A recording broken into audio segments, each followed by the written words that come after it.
ইচ্ছে ছিল প্রথম দিনই ইস্কন মন্দির যাওয়া, কিন্তু সব যে নিয়মের মতো হবে এটা তো হতে পারে না। রাধে রাধে, কেমন আছো তোমরা? আজ আমরা চলে যাচ্ছি বাড়ি।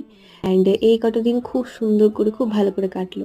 হয়তো ঠাকুর চেয়েছিলেন যাওয়ার আগে অন্তত ইস্কন মন্দিরে এসে সেখানে ভোগ প্রসাদ খেয়ে যায়। মন্দিরে এসে ঠাকুরের সামনে বসলে আর তো অন্য কিছু চিন্তা আসে না। মনে হয় যে সারাদিন আমরা বসে থাকি। তো ঢোকার সময় আমি লক্ষ্য করিনি যে ছাদে এত সুন্দর বিষ্ণুর প্রত্যেকটা অবতারের ছবি দেওয়া আছে।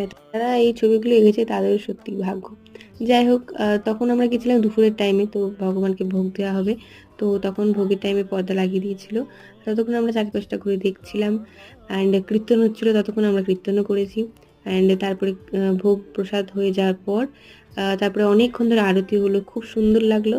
তারপরে যাবো আমি ভগবানের প্রসাদ খাবো। তো কি কি ছিল না ছিল সেগুলো নেক্সট পার্টে দেখতে পাবে। এইটা ভালো লাগে লাইক শেয়ার অ্যান্ড সাবস্ক্রাইব করবে চ্যানেলটাকে। দেখা যাচ্ছে নেক্সট পার্টে। Bye bye.